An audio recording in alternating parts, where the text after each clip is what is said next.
Xuxa, ela anda fazendo com a Xuxa. E ela até canta trabalhando com aquela Cristina. Vamos botar nosso celular para a gente, É hora de ver Humberto Esteves.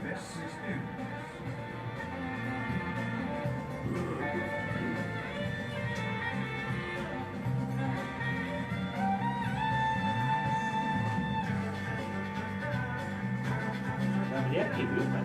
Já entrou no teu? Já tô aqui. Lindo, lindo. Eu fui olhar. Aqui. Eu não sei como é que faz. No Facebook. É. Alberto Esteves. Pelo Facebook? Minha filha, agora a gente tem que se adaptar a essas coisas. Alberto. Roberto? Alberto. Alberto? É. Alberto? Alberto Esteves.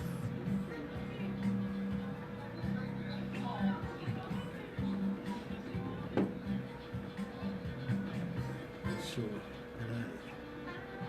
Chega disso, é isso aqui. Eu também com esse negócio de coisa, meu filho, eu ando perdida. Negócio de Facebook já. Vai ter isso, agora vai ter dois. Eu não sei porque eu sou tão broco, minha Tem gente. dois bichos, velho. Conseguiu, amigo?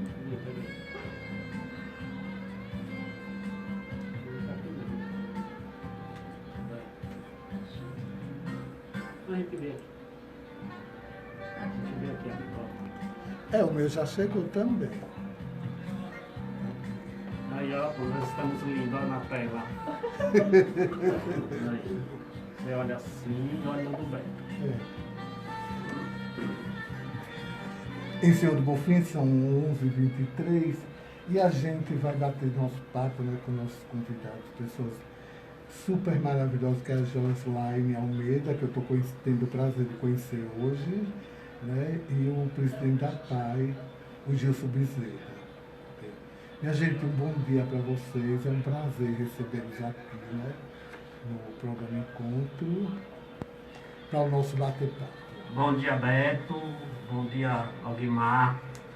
Bom dia, ouvintes da Rádio Caraíba. Bom dia a todos os apaianos do Senhor do Bonfim. E de modo especial aos nossos voluntários, né, que nós comemoramos o Dia do Voluntário, né, todos eles que nos ajudam, né, aquelas pessoas que disponibilizam do seu tempo para estar lá contribuindo com o nosso projeto, né? É um projeto um pouco cansativo, mas a gente faz o possível. E é bom, né, Gilson, uma cidade pequena como a nossa, principalmente hoje, atualmente as pessoas estão se aposentando com 55, com 60 anos. Gente, 60 anos, a pessoa está carregada de energia, né? Então, pegar uma entidade dessa para ajudar o próximo é uma maravilha. Ajuda o cérebro, né? Tudo mais. Eu acho fantástico. Gilson, só uma perguntinha a mais. Vocês estão muito associados ou pessoas que estão ajudando? No caso, eu prefiro pessoas que estão ajudando. Beto, assim, nós estamos com 80% das pessoas que estão lá com a gente são voluntários, né? Certo, que maravilha. Então, assim, começa pela Jo, né? Que é Joslaine, mas eu chamo de Jo, porque é complicado o nome dela, né? Mas eu chamo de Jo. Então, assim, um exemplo, né? A Jo foi uma das pessoas também que chegou lá na instituição, batendo na porta, se prontificando em ser uma voluntária. Então, olha que coisa bonita, quer dizer, uma menina recém-formada em psicologia, né? E se prontifica em ajudar, né, a comunidade, isso é muito bom. Né? Então a gente fica muito satisfeito quando a gente vê uma pessoa que se disponibiliza, né? Que quando a gente se forma, geralmente a gente tem muitos sonhos, né? Quando eu me formar, vou fazer isso, fazer aquilo, só que o mundo lá fora é diferente do mundo da faculdade. Nós temos muitos sonhos quando está dentro da faculdade, mas quando a gente sai, a realidade é totalmente diferente. Então, quando você se depara com uma profissional recém-formada e chega assim, como ela chegou na instituição, foi dessa forma que eu conheci a Jo. Ela chegou na instituição se prontificando em ser voluntária. Então isso é muito bonito, né? Ah, isso é ótimo. Uma pessoa cheia de energia, recém-saída da faculdade. E né? muito capacitada. E também. outra, ela vai pegar uma experiência bem melhor, né, Com Josiane? Com certeza. Graças a Deus, pois fico feliz. Deixa eu lhe perguntar uma coisa sobre essa questão do protagonismo, né? Empodera e concretiza a inclusão social. O que quer dizer esse termo tão grande, né? E deve ser super abrangente, né? Primeiramente, bom dia. Bom dia a todos os ouvintes, né, da Rádio Caraíba. Então, né, a gente tem essa semana aí bastante importante, né, que retrata uma luta histórica, né, sobre inclusão social, tá? E aí quando a gente fala em protagonismo, empodera e concretiza a inclusão social, né, a gente retrata também um pouco dessa luta, né? A gente fala no protagonismo no sentido de dar a esse sujeito esse local, né, de ação. Quando a gente fala em protagonismo, é um ser, tá, consciente de suas ações, maduro, né, e responsável para tomar suas próprias decisões, né? E aí quando a gente fala em protagonismo, a gente traz a questão do empoderamento, né, que é dar o poder a esse indivíduo de agir, de escolher, de tomar suas decisões, tá, nesse percurso aí de vida, né, enquanto sujeito de direitos e deveres. E aí entra essa questão da inclusão social, porque quando a gente fala de direitos e deveres, a gente inclui a todos, né, no sentido de dar a possibilidade a cada um, né, a cada um indivíduo, de contribuir com as suas potencialidades, né, com os seus talentos para mudar de alguma forma a sociedade. Isso aí independe de uma pessoa com as suas limitações, seja ela psicológica, psicomotora, enfim, né? Independente das limitações ou não. Então, assim, é um tema que vem reafirmar mesmo uma luta histórica. No caso, Joslaine, é válido vamos supor, esse título, essa frase, isso é abrangente, é para todo mundo ou é somente para as pessoas que têm algum problema mental ou físico? Olha, é abrangente. Porque quando a gente fala em inclusão social, a gente não só trabalha a sociedade, trabalha esse sujeito. Porque assim, esse sujeito ele foi perdendo o seu local de ação, né? Então a gente trabalha com o indivíduo na questão de dizer a ele que ele tem esse local na sociedade.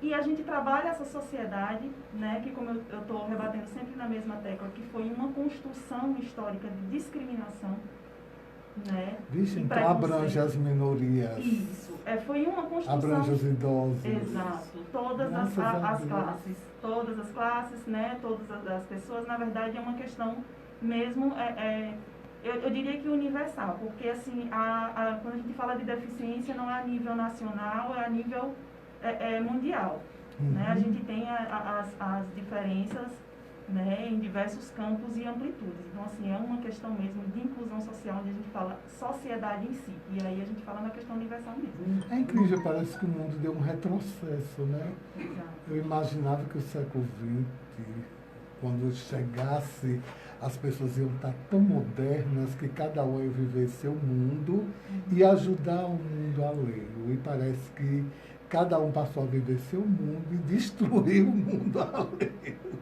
Eu acho incrível isso daí. Eu fico lá em casa pensando como é que as pessoas que a gente já atravessaram tanta etapa na vida, né? E de repente elas começam a retroceder. Eu acho incrível. O Joslaine, e o cabível a pai, quando se trata da inclusão social, da questão de empoderar. É por quê? Porque vocês acham, no caso, vocês acham que as pessoas que são frequentadoras, as pessoas que são necessárias estar lá dentro, são as que mais precisam, é por causa do APAE? Olha, de fato, a gente não pode deixar de lado o fator de que eles são pessoas vulneráveis, né? Só que assim, a nossa missão enquanto apaianos, certo, é trabalhar esse empoderamento no sentido da luta mesmo das políticas públicas, né, da questão da assistência social, né, a questão da saúde, da educação, né, a níveis mesmo de trabalho para trazer esse sujeito para a sociedade. E quando a gente fala do trabalho dos apaianos, né, é importante porque assim, é bastante válido quando a gente vê o trabalho de uma equipe interdisciplinar, por exemplo, né, que traz aí o trabalho de uma equipe multi, né, trabalhando com essas pessoas para poder trabalhar a autonomia, né, trabalhar a potencialidade desses indivíduos, trabalhar o desenvolvimento, certo? A situações atitudinais frente às questões sociais. Então, assim, é importante trazer também essa família, tá, para o debate, para os afazeres, né, incluir essa família que também tem um papel importantíssimo nos trabalhos de desenvolvimento dessas demandas, de acordo com a individualidade de cada sujeito. Né? Então, quando a gente fala do trabalho apaiano, é nesse sentido também, de uma luta diária, né, que como você falou, hoje em dia, a gente, em pleno século, né, que a gente está e a gente ainda vê um retrocesso, né, então assim, é bastante complicado você trabalhar somente com essas crianças para adentrar numa sociedade que está totalmente aí enraizada, né, com muros sociais aí de bastante discriminação. Né? Uma sociedade que não sabe, na verdade, lidar com os nossos. O bloqueio que foi criado, né? Porque eu acho que cada um tem um problema dentro de sua família. Não, né? todos nós somos deficientes. Mas parece que os problemas da deficientes. família alheia são mais notados do que a de dentro de casa. Né? É incrível. Inclusive, quando a gente fala em deficiência, né, o Gilson traz muito bem essa questão de dizer que nós todos somos deficientes, porque a gente trabalha, inclusive, dentro das questões da CLIF, né, que é a classificação internacional de funcionalidades. Né, a classificação internacional de funcionalidades, que traz essa questão da deficiência ser uma construção histórica, né, que hoje a gente traz que para além do corpo, são questões sociológicas e políticas. Né? Justamente mesmo para trazer essa questão de que não é só um modelo biomédico, né, que trata de corpos anômalos, mas além do corpo. A gente tem a questão do corpo, sim, porque a gente também não pode, né, deixar isso de lado, negligenciar essa parte, mas a gente tem não só a parte do corpo, mas também a parte social. Então, inclusive, a gente trabalha dentro das questões éticas, dentro da APAI, utilizando até o sistema de classificatório internacional. Então, assim, todo o nosso trabalho realmente é uma luta diária nesse sistema e a gente usa de todos os apoios possíveis que também estão nessa campanha de inclusão. Vamos despertar, né, Joslaine? Exatamente. Uma coisa que eu gostaria de saber é essa grande questão, né? Quando vocês abraçam uma criança que ela tem que frequentar realmente o APAI, né? Porque cada um da gente tem que frequentar um ambiente. Então, no caso, tem as crianças que têm que frequentar o APAI por uma questão. A necessidade lá é resolvida, né? Então, os pais dessas crianças, como é que eles ficam? Eles ficam irradiantes de alegria, eles frequentam, eles ajudam, eles se tornam ativos ou se tornam pessoas sempre distantes? Eu vou responder do lugar da nossa psicóloga. Pode, fica assim, à vontade. Lógico, a Josi, ela faz um papel de acolhimento. Então, assim, quando a família chega lá, ela passa pela triagem, que é a nossa assistência social, Valéria e a Silene. E aí encaminha para ela, que é a primeira psicóloga a ter o contato com a família. Então, a Josi tem um contato com a família, tem aquela conversa entre eles, lá o pai, a mãe e até mesmo o usuário. E dali a gente vai destinar qual tipo de psicólogo ele vai frequentar, porque cada um tem uma especialidade. Nós temos 4 psicólogos lá. Então, cada psicólogo lá tem uma especialidade. E o pai, geralmente, Beto, ele fica assim, muito satisfeito. Graças apesar a Deus, que né? o nosso trabalho é um trabalho assim muito formiguinha ainda, por a gente não ter assim, muitos recursos, né, financeiros, nós não temos ainda recursos do governo federal, nós não temos recursos do governo do estado, nós não temos recursos do governo do município, né, não temos recurso municipal, mas a gente trabalha com o que a gente tem. E o que a gente tem, a gente tenta dar o melhor. Então, assim, não é porque é o Gilson que está na frente. O Gilson só é apenas o mentor. Mas se eu não tivesse os meus profissionais, que eu confio na pessoa da minha coordenadora, Adriana Longuinho, e dos demais profissionais que estão lá, porque a Adriana, como coordenadora, ela tem que fazer todo esse aparato, ela tem que conversar com o profissional. Quem vai entrar na PAI com o profissional tem que passar pela coordenação, quando tem uma entrevista, que a Josi teve, quando ela iniciou lá, levou um projeto. Então, e a gente tem o maior cuidado. Por quê? Porque nós vamos lidar com pessoas, entendeu? E hoje você está vendo aí a situação que nós estamos vivendo, que é a situação da pandemia. Então, assim, você fala assim, as pessoas, nós todos temos uma deficiência. E agora a nossa deficiência maior é psicológica, nesse momento. Né? Então, assim, as famílias ficam satisfeitas, porque a gente cansa de receber elogios. Ontem mesmo uma mãe me pediu, pelo amor de Deus, que eu recebesse o filho dela na PAI, porque ela já não sabe o que fazer. E nós estamos assim com o nosso quadro lotado. Nós estamos lá no limite do limite. Porque como ele disse uma certa vez, lembra que você ia ter que aumentar? Porque a gente não tem assim, a gente não tem a capacidade, a demanda está muito grande e a gente não tem essa capacidade para atender esse povo. Entendeu? Então, assim, a gente fica preocupado. Porque muitos lá, Beto, vão atrás do mínimo, de uma conversa, entendeu? De uma escuta. Aquela mãe, ela quer desabafar. Toda a evolução, né? Muitas vezes ela tem tudo, ela tem o BBC dela, ela tem toda a assistência, mas ela quer o básico, ela quer uma conversa, ela quer desabafar com uma psicóloga, ela quer participar na roda de conversa, ela quer botar o filho para participar do teatro, da capoeira, da terapia da horta, entendeu? Então, assim, eu acho que as mães estão satisfeitas com o nosso trabalho. Graças a Deus. E a gente vai ficando também. Vamos ficando também, lógico. Isso é muito, muito, muito bom. Joslaine, e sobre a questão educacional dessas crianças? É com o Gilson, é com você? Eu não falo nem a educacional do livro, eu falo aquela educacional familiar. Como é, o que é que você acha dessas crianças? Com o andar da carruagem, como é que elas estão indo?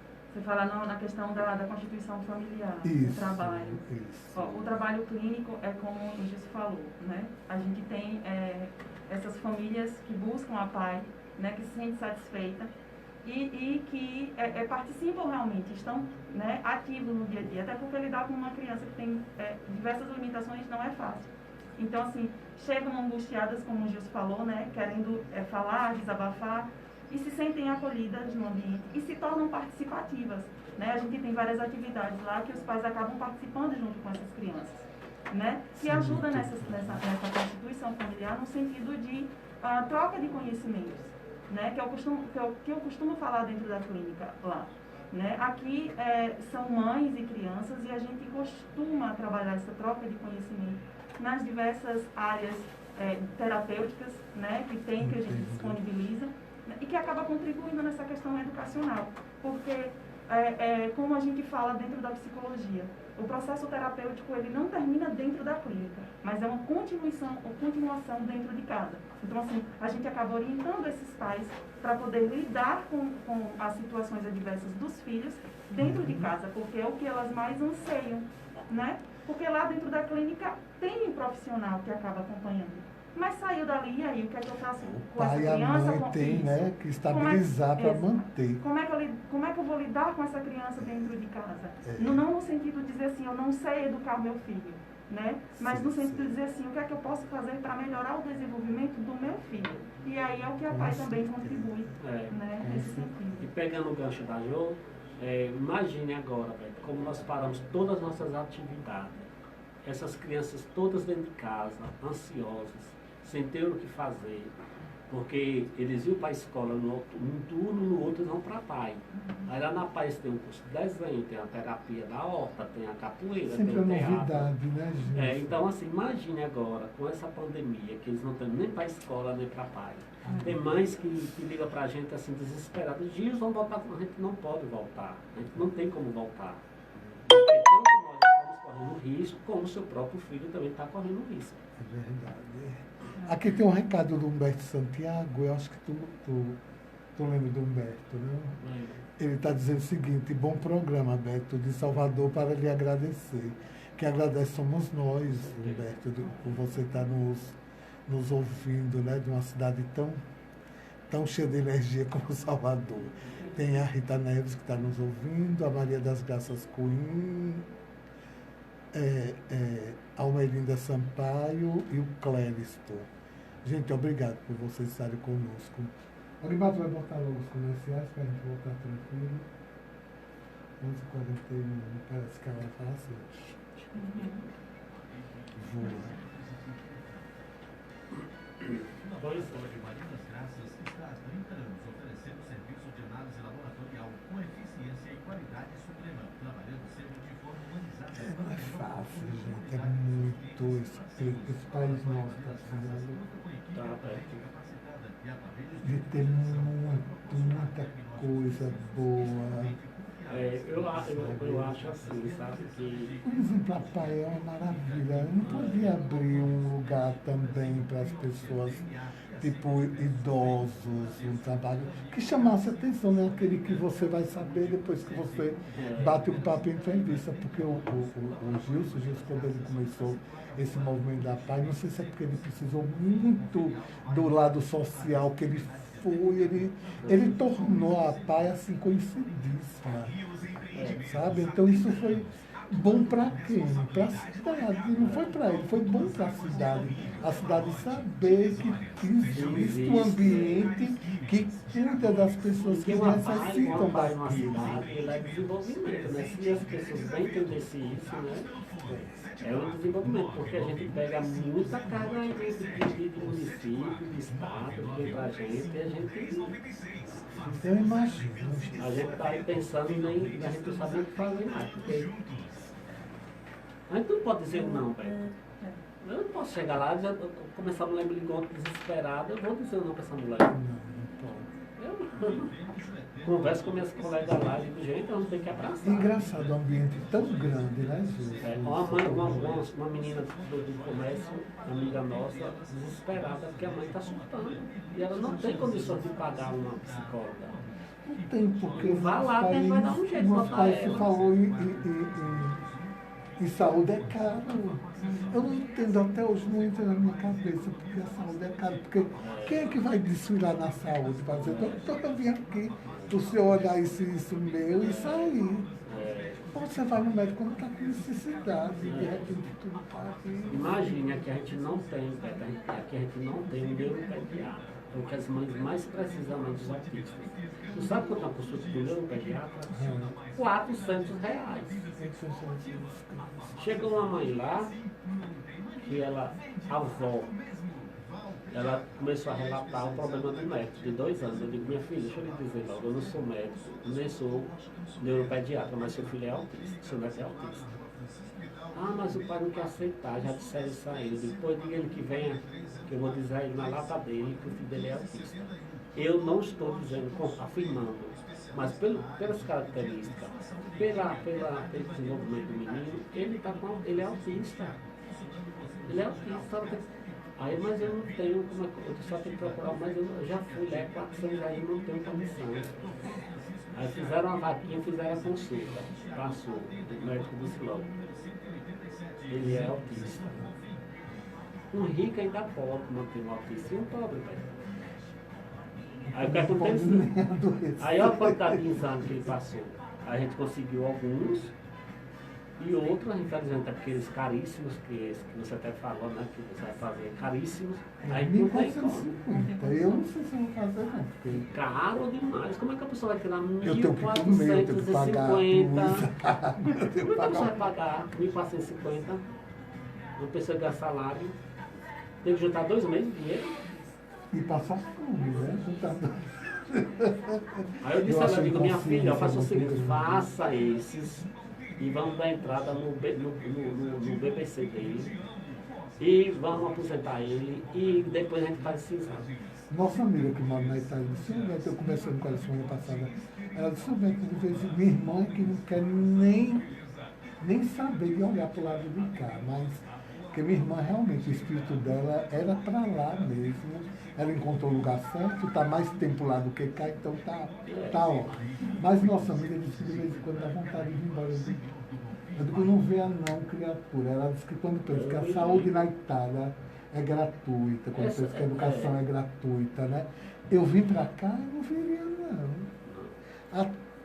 A socos e porradas eu ficava na Europa, mas Ele estava em Londres, agora foi para a Itália, ele estava me falando ontem. Gilson, eu me escolo, mas vou dizer uma coisa, meu filho, é que eu estou ganhando dinheiro. Poxa, pois é, e não é a questão também. Eu Não faço é um caixa. a questão é a saúde, você bater na porta, porque eu